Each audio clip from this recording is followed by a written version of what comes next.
diriwayatkan dari sahabat Ali bin Abi Thalib karamallahu wajhah.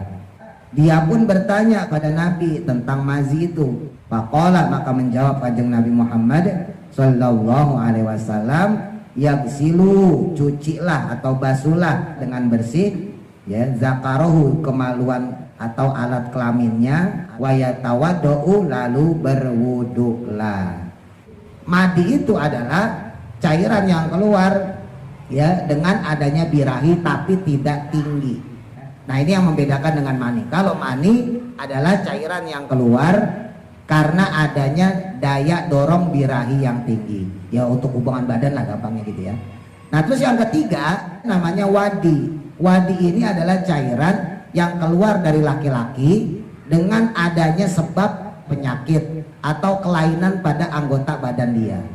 Maka hukum wadi sama seperti madi, hukumnya najis. Jadi andai kata celananya atau sarungnya kena wadi, kena madi, harus dibersihin, harus dicuci ya. Tapi orangnya sendiri tidak wajib mandi. Secara akhlak ya, secara adab lagi merebak nih ya, gambar-gambar porno, video-video porno, anak-anak khususnya remaja 15 sampai 20-25. Dia ngelihat nih, keluar Bu, madinya yang keluar bukan mani. Kalau mani suci karena dengan birahi yang tinggi. Mani itu ya hubungan badan tuh kita. Tapi kalau dorongan birahi yang tidak kuat itu madi. Salah satunya keluar ketika ngelihat film porno, ngelihat gambar porno, najis. Ibu cuci celananya dimasukin ke ember, lagi-lagi satu ember najis semua.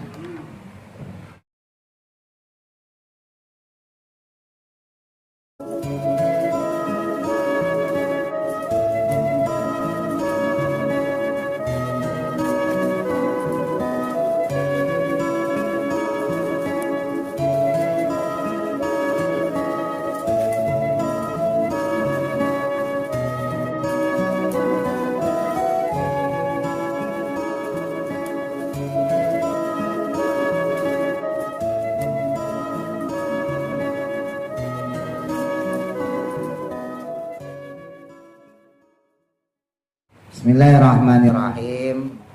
Rawahu, meriwayatkan hadis Al-Muslimu Imam Muslim dengan nomor hadis 303.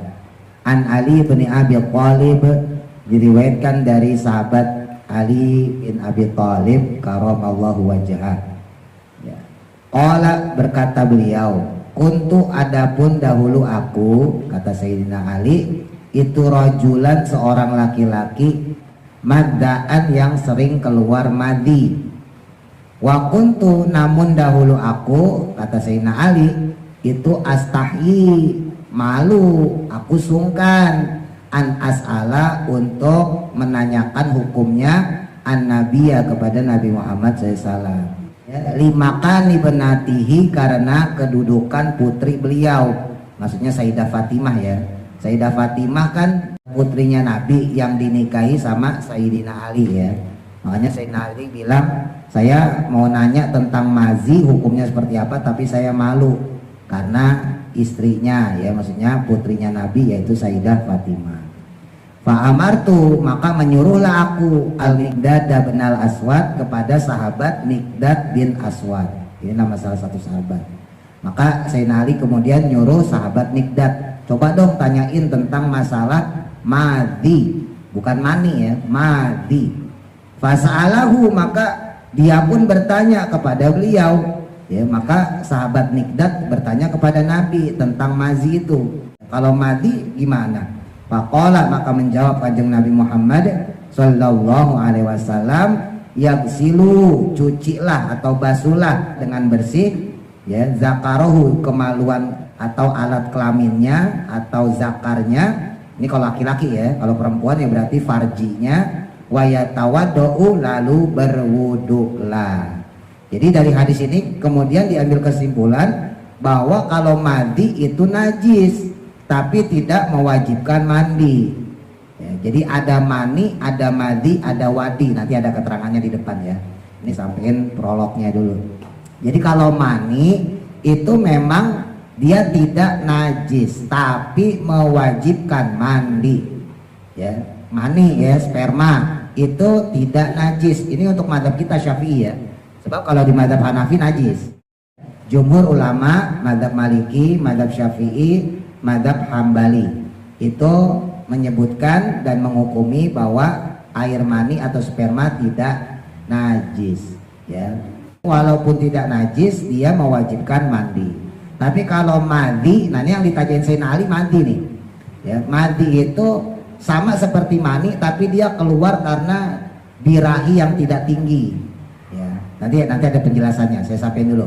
Nah, untuk mandi dia najis tapi tidak mewajibkan mandi. Bedanya itu. Jadi kalau mani enggak najis, mani suci ya, tapi dia mewajibkan mandi. Sedangkan mandi itu najis tapi dia tidak mewajibkan mandi. Ini penting nih ya, nanti saya jelasin. Rawahul Baihaqi. Rawahu meriwayatkan hadis Al-Baihaqi, Imam Al-Baihaqi dalam kitab sunannya dengan nomor hadis 771. Qala, berkata Ibnu Abbas radhiyallahu anhuma. Sahabat Abdullah bin Abbas berkata, al-maniyu tentang mani, wal madiyu dan juga tentang madi, wal wadiyu dan tentang wadi. Ya, jadi ada 3 cairan yang keluar dari alat kelamin kita, yaitu mani, madi dan wadi. Ya, amal maniyu adapun air mani, fahuwa maka adapun dia itu alladzi sesuatu minhu yang darinya apa al-ghuslu wajib mandi. Jadi kalau untuk mani wajib mandi. Wa amal wadiyu sedangkan wadi, wal madiyu dan madi ya, jadi ada wadi ada madi. Faqala maka berkata beliau, ilsil cucilah olehmu atau basuhlah dengan bersih olehmu dakaroka zakarmu itu ya, alat kelaminmu itu, au madakiroka atau alat kelamin kamu tersebut, watawaddo nah lalu berwudulah, wudu aka seperti wudunya kamu, lisolati untuk sholat. Jadi kalau untuk yang mati sama wadi itu nggak perlu mandi junub, cukup berwudu, nah maka kemudian dia diperbolehkan sholat gitu ya. Jadi mandi sama wadi najis tapi tidak mewajibkan mandi, sedangkan air mani itu suci tapi kalau mau sholat harus mandi dulu gitu ya. Kalau perempuan ada ya, mohon maaf nih, ini agak 18 plus ya, ibu-ibu kalau hubungan badan sama suami itu keluar pelumasnya, nah itu mani sebetulnya ya, maninya perempuan tuh ya itu. Makanya sekalipun laki-laki ketika hubungan badan dengan perempuan tidak sampai keluar sperma tetap wajib mandi. Dalam fikih ketika seorang perempuan dan laki-laki hubungan badan walaupun tidak sampai keluar mani si laki-laki tetap wajib mandi. Kenapa? Karena sebetulnya perempuan itu juga keluar mani, cuman nggak dinamain mani. Ya, pelumas ketika zakar ke dalam vaginanya perempuan itu juga air mani, cuman tidak disebut mani dalam istilah perempuan ya. Jadi laki-laki lah yang disebut air mani. Nah jadi intinya laki-laki atau perempuan yang keluar air mani ya maka dihukumi dia junub, wajib mandi. Tapi hukum air maninya sendiri itu suci. Jadi andai kata netes di baju, netes di celana, bahkan mungkin netes di mukena, netes misalnya di sarung, boleh dipakai dia buat sholat gitu. Ini beda sama madi sama wadi ya. Saya beri perincian secara khusus dalam ilmu fikih cara keluarnya. Nah madi itu adalah cairan yang keluar sama seperti mani dengan adanya birahi tapi tidak kuat. Jadi kalau birahinya kuat, nafsunya kuat itu mani.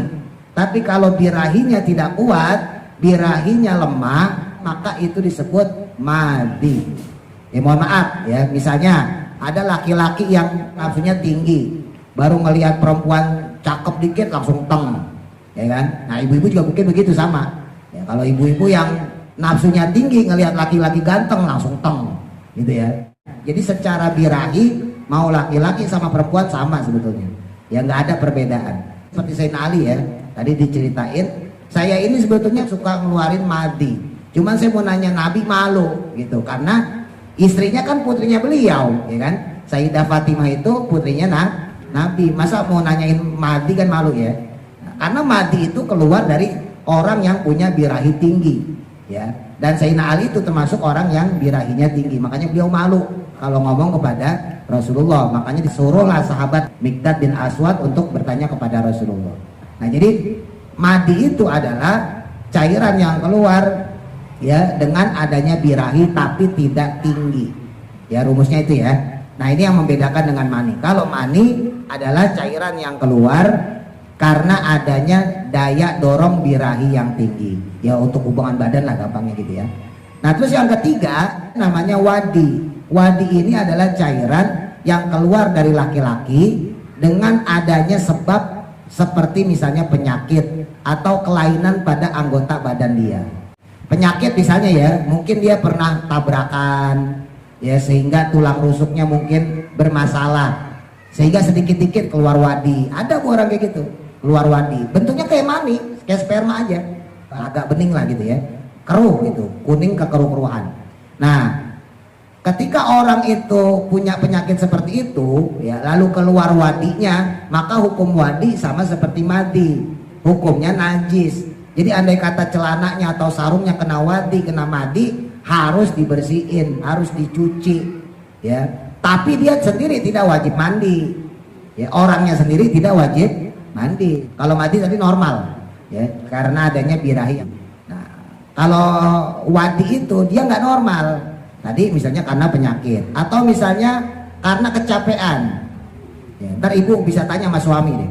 Mungkin pernah kecapean tiba-tiba kayak mimpi basah keluar mani, padahal bukan mani itu wadi namanya.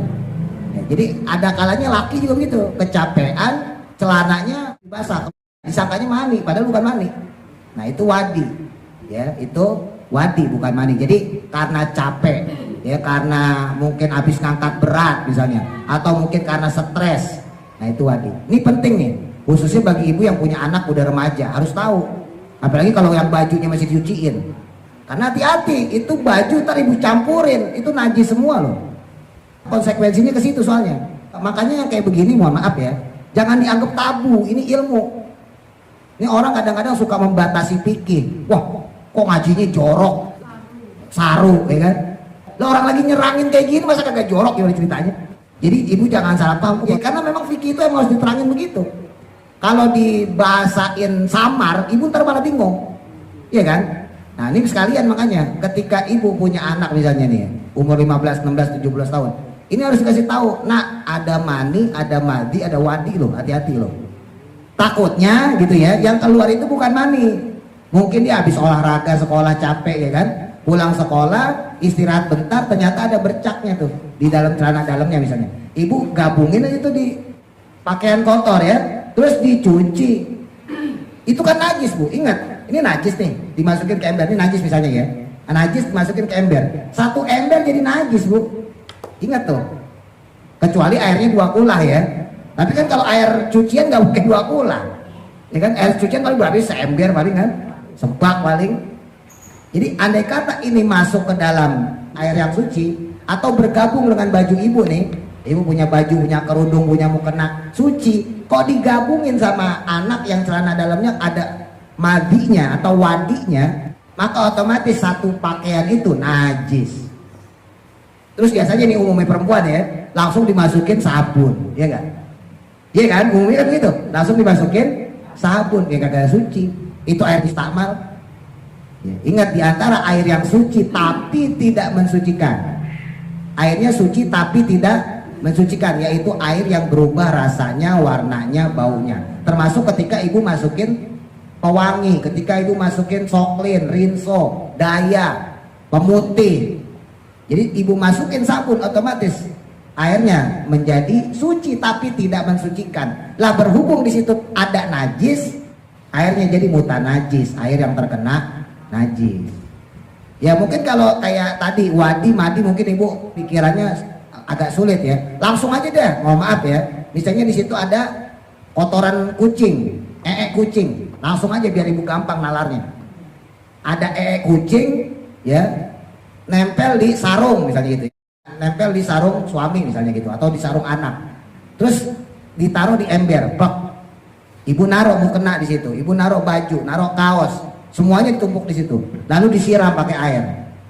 Nah maka semuanya najis gara-gara ada kucing tadi, paham ya? Nah karena kucing itu najis kan sama juga sama madi sama wadi. Madi sama wadi itu juga najis, makanya kalau digabungin ya jadi najis semuanya. Makanya hati-hati yang punya anak remaja, apalagi mohon maaf nih, saya beri contoh yang ekstrim langsung aja lah, nggak usah pakai saru-saruan ya. Secara akhlak ya, secara adab lagi merebak nih gambar-gambar porno, ya, gambar-gambar porno, video-video porno. Sekarang lagi banyak lagi bu. Makanya ibu kalau punya anak remaja hati-hati juga, jangan dia doang lihat HP-nya. Kalau HP-nya dikunci udah mencurigakan tuh. Harus tahu ibu, buka nak apa? Kalau enggak ibu banting, gitu dong. Kalau dikunci, itu pasti ada apa-apanya itu. Pasti ada video pornonya, pasti ada gambar pornonya. Makanya HP ini saya nggak saya kunci bu. Ya, nggak saya kasih password ya karena emang nggak ada apa-apanya, orang saya pakai buat ngerekam. Ini saya lagi ngaji gini saya rekam, saya rekam. Nggak saya pakai buat apa-apa, ya paling buat edit video udah gitu. Nggak ada gambar segala macam, ya gambar paling foto keluarga ya gitu doang. Ya, kalau cuman kunci depan nggak masalah. Tapi kalau yang galerinya kok dikasih password, dikasih wah itu bahaya tuh. Pasti ada apa-apa. Ya, jadi saya mau lariin di situ ya. Nah karena sekarang udah lagi merebak nih porno aksi, pornografi ya, banyak tuh anak-anak khususnya yang remaja 15 sampai 20-25. Ini gampangnya nih Bu, ini saya beri contoh secara ekstrim aja. Dia ngelihat nih video porno, mau nggak mau keluar Bu, madinya yang keluar bukan mani. Kalau mani suci, karena dengan birahi yang tinggi. Mani itu ya hubungan badan tuh kita, ibu sama suami ya. Kalau yang laki-laki sama istri, hubungan badan itu mani. Tapi kalau dorongan birahi yang tidak kuat itu madi. Salah satunya keluar ketika ngelihat film porno, ngelihat gambar porno, ngelihat video porno, keluar cairan madi, najis. Ibu cuci celananya dimasukin ke ember, lagi-lagi satu ember najis semua. Hati tuh ya. Makanya koreksi yuk anak kita, cucu kita, kasih tahu. Sebetulnya sih nggak perlu malu yang kayak gini karena ini ilmu. Ya, kasih tahu bahwa ada mani, ada madi, ada wadi. Nah, ya lendo, ya tong, apa segala macam. Nih ibu dapat pelajaran. Apa bu? Cairan yang keluar dari laki-laki ada 3. Oh ibu terangin sekalian, kayak saya gini. 1 mani, kedua madi, yang kedua wadi. Mani itu suci, tapi wajib mandi. Sedangkan yang kedua madi sama wadi itu najis, tapi tidak wajib mandi. Nah sampein hati-hati kalau kamu keluar wadi, baju kamu atau celana dalam kamu jangan langsung taruh di situ. Nanti ibu nggak tahu, main cuci aja digabungin, tahu-tahu nyari semua. Bersihin dulu sama kamu. Ya sama aja kayak ibu dulu halangan, kan halangan nggak langsung ditaruh bu. Kalau perempuan dibersihin dulu, dicuci dulu kan gitu kan. Iya, lah saya peneliti walaupun saya laki saya tahu perempuan tuh kayak begitu. Ya. Nah sama laki juga harusnya begitu. Cuman laki itu kebanyakan ceroboh. Ya jujur aja, apalagi kalau nggak nyuci sendiri. Kalau saya mah dari SMP udah nyuci sendiri, orang mondok ya, yang mondok nyuci sendiri. Ya sekarang aja belakangan istri yang sering nyuciin. Nah, kenapa? Karena kalau dia nyuci sendiri, dia tahu oh ini madi, ya kan? Oh ini wadi, ini najis nih, maka dipisahin sama dia. Ya diperes dulu, dia sama aja kayak darah lah. Kalau nyepet gitu kan ke dalam celana dalam, dibersihin dulu, baru kemudian setelah disucikan dengan air suci mensucikan, baru digabungin dengan pakaian kotor. Kalau digabungin sama pakaian kotor setelah disucikan tadi, nggak ada masalah. Ibu masukin ember tuh barang-barang ya, langsung dipakein sabun, nggak ada masalah. Kan udah disuciin. Tapi kalau madinya, kalau wadinya belum disuciin, lah kok langsung digabungin satu ember, berarti satu ember najis semua. Baju yang ibu pakai najis, celana yang ibu pakai, rok yang ibu pakai, gamis yang ibu pakai, bahkan mungkin mau kena. Kalau mau kena ini dicuci sekalian. Sarung suami ibu misalnya gitu, kalau dicuci sekalian peci misalnya, jadi najis semua. Dipakai sholat, sah nggak sholatnya? Agak. Nanti di akhirat ibu teriak, mana pahala sholat saya malaikat? Saya tiap hari sholat. Diurut sama malaikat nih, kamu sholat dengan pakaian begini. Loh, pakai mukena saya. Nih lihat cara cucinya. Loh, kan dicucinya pakai rinso, pakai soklen. Nih lihat anakmu. Oh, ternyata kesalahannya ada di anak. Loh. Wajib dibilangin. Pentingnya ilmu fikih. Makanya kayak gini-gini jangan ditabuin. Lah saya di rumah tuh anak-anak yang udah kelas 4, kelas 5 udah saya ajarin Bu. Persiapan dan lain-lain. Yang kelas 3 udah saya ajarin kamu bakal head. Udah saya ajarin. Kamu nanti kelas 4, kelas 5 bakal head. Nggak usah takut, nggak usah sedih, nggak usah cemas. Nanti kamu head, kamu berarti jadi perempuan normal. Bersyukurlah kamu menjadi wanita yang normal, sempurna. Senang. Bilang sama bapak, sama ibu bahwa kamu sekarang mulai halangan. Nanti tetap ngaji, tapi nggak usah bawa Quran. Saya bilangin. Itu kadang-kadang nggak disampein loh sama orang tuanya. Ya mungkin termasuk ibu juga kali. Kali. Ya. Mandi wajib. Nah itu makanya kayak istilah mimpi basah kan ragu ya. Saya dulu Bu, ya disampein guru-guru saya juga gitu mimpi basah. Itu saya nggak ngeh. Padahal saya udah keluar mandi berapa kali. Pikiran saya tuh mimpi basah, mimpinya kecebur gitu. Lah anak zaman dulu kan polos. Dibilangin kan sama guru-guru ngaji begitu, nanti mimpi basah ya nak, berarti kamu balik. Itu saya sampai SMP kelas 3 saya belum tahu mimpi basah itu keluar mani. Pas saya mondok saya baru tahu, oh yang namanya mimpi basah itu keluar mani. Berarti saya dari dulu udah balik. Saya udah balik dari kelas 1 SMP ternyata. Orang saya ingat banget saya keluar mani itu 1 SMP. Tapi saya nggak tahu karena diistilahin dengan mimpi basah. Makanya sampai sekarang saya trauma dengan kata istilah mimpi basah itu. Iya benar Bu, ini jujur aja. Kalau orang yang nggak tahu, anak-anak kan polos Bu, mimpi basah apa? Disangka mimpi diguyur apa? Iya, makanya saya kalau di rumah jujur aja yang ngaji di rumah Ibu bertanya, nggak ada saya mimpi basah, enggak, keluar air mani. Gitu. Supaya bayangan dia oh ada sesuatu yang keluar dari alat kelaminnya. Kalau head ya keluar dari farjinya. Kalau laki-laki mani ya keluar dari zakarnya gitu. Jadi jelas. Ya itu tadi makanya bahasa kayak gitu kita terbentur sama dengan adab sekolahan sebetulnya. Makanya saya bodoh amat dibilangin porno, bodoh amat. Orang hukum ya tetap hukum. Ya, karena tadi ketika kita bicara sesuatu yang real ya, yang terperinci, terus kita samar-samarin takutnya orang kagak paham. Ya tetap tentunya kita pakai bahasan lebih halus gitu ya. Nah jadi kalau orang yang mimpi basah lah bahasa gitu atau keluar air mani ya, nah maka dia wajib mandi. Ya, walaupun mungkin keluar air maninya sedikit, tapi kan itu birahi yang kuat. Beda sama yang nonton, maaf ya, video porno, ngelihat gambar porno, ya. Makanya tadi saya sampaikan, kalau laki-laki Bu, laki-laki yang birahinya kuat, nggak usah ngelihat gambar porno, nggak usah nonton video porno, ngelihat perempuan cakep jidatnya licin ya, itu langsung teng keluar Bu. Mungkin ibu nggak tahu kalau ibu ya. Kalau laki-laki tuh begitu. Makanya kan ada yang laki-laki nyosor mulu ya.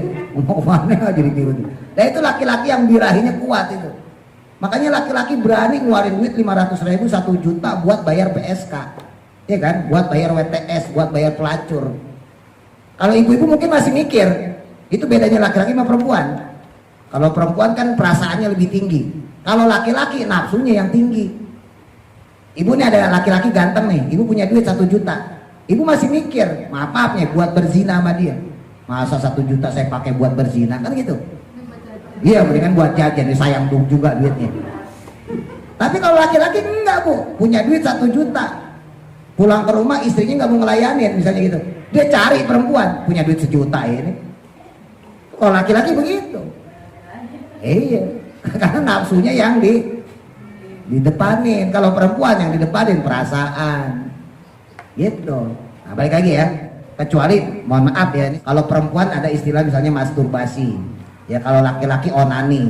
Kecuali itu. Kalau dia onani, dia masturbasi, jatuhnya mani. Air yang keluar adalah air mani karena ada proses di mana dia membayangkan seorang perempuan yang laki-laki ya, atau kalau yang perempuan membayangkan seorang laki-laki berhubungan badan dengan dia.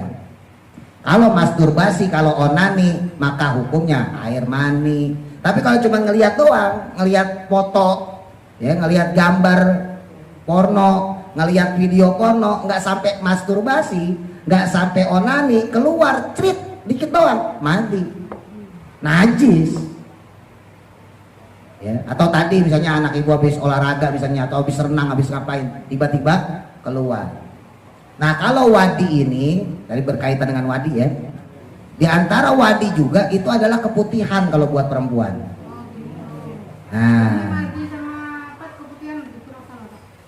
Beda, keputihan tuh ada dua. Ada keputihan yang berasal dari dalam farji, dalam vagina. Ada keputihan yang berasal dari luar. Yang najis itu adalah yang dari dalam.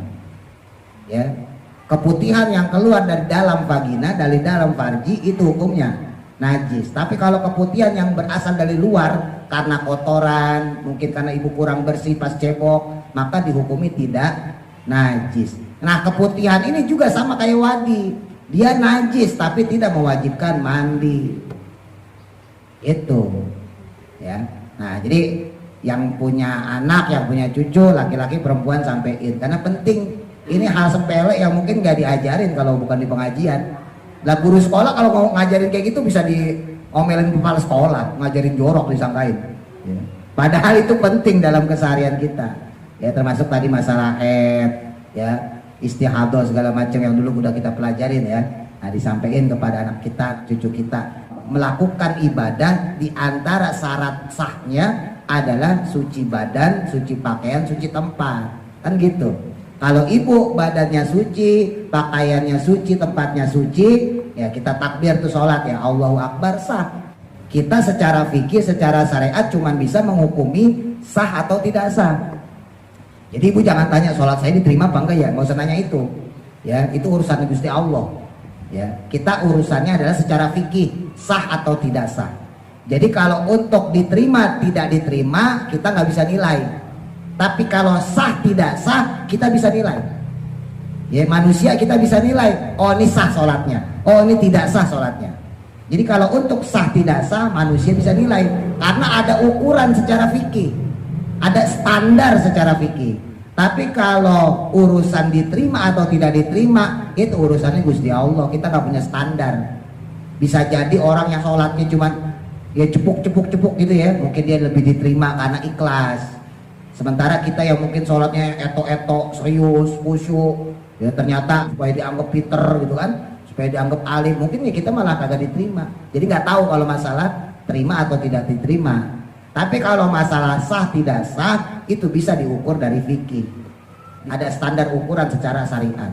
Makanya ketika kita melakukan ibadah, karena diantara ibadah itu syaratnya adalah menggunakan pakaian, ya tempat ya yang mana harus suci, maka harus kita penuhi semuanya itu. Makanya perlunya kerjasama di dalam keluarga begitu. Kita ingetin anak kita ingetin cucu kita. Kalau mereka nyuci sendiri sih nggak masalah. Yang dikhawatirkan kan bajunya itu, celananya itu nyampur sama baju kita, celana kita. Kita yang nyuci kagak tahu, ya kan? Ya udah langsung tublok. Paling kita disikat kan gitu doang kan. Dan disikat kalau airnya masih najis ya di situ juga, sama aja. Atau misalnya dipakein mesin cuci ya, mesin cuci misalnya gitu, ya sama aja di situ juga. Makanya khusus yang pakai mesin cuci, ya kalau ada sesuatu yang meragukan dalam diri kita, bilas dulu tuh airnya itu, keluarin dulu. Ya kebetulan saya nggak pakai mesin cuci, jadi saya nggak tahu pastinya ya. Ini mas saya gambaran aja, ya, karena saya sendiri cucinya manual. Di antara ibu-ibu kalau pakai mesin cuci itu basuhan pertama airnya buang dulu untuk memastikan bahwa air tadi telah mengaliri baju-baju pakaian yang ada di dalam mesin cuci. Jadi supaya najisnya keluar dulu. Setelah beberapa kali baru ibu pakai sabun, pakai pewangi dan sebagainya. Kalau langsung ditublekin pakai pewangi, pakai sabun, itu di dalamnya najis semua. Sama kayak tadi di ember, ya, di ember ditaruh tuh pakaian, terus air, terus dimasukin rinso, masukin daya, masukin soklin, ya terus ibu bilas di situ juga, ya itu najisnya di situ-situ, nggak kemana-mana. Kalau dibilas dengan air mengalir? Nah, solusinya memang harus pakai air mengalir, cuman kan nanti jadi boros, ya kan? Nah, makanya kalau mau yang aman, kalau seandainya udah terlanjur ya kayak begitu ya, ya udah ibu bilasin satu persatu dengan air suci sucikan. Kalau pakai air suci mensucikan mah beres gitu. Cuma kan jarang, kebanyakan orang langsung direndam lagi pakai pewangi. Itu najis nggak kemana-mana, orang masih basah, kan masih basah bu ya. Coba bisa dibayangin ya, ibu kan tukang nyuci masih paham lah ya. Ini masih najis di sini, setelah dibilas segala macam, ini kan najis, mau diapapun tetap najis ya kan, karena dasarnya najis, mau disikatin kayak mau segala macam. Setelah itu kan dibilas nih ya, bilaslah dengan air suci mensucikan Gitu, pakai air yang mengalir.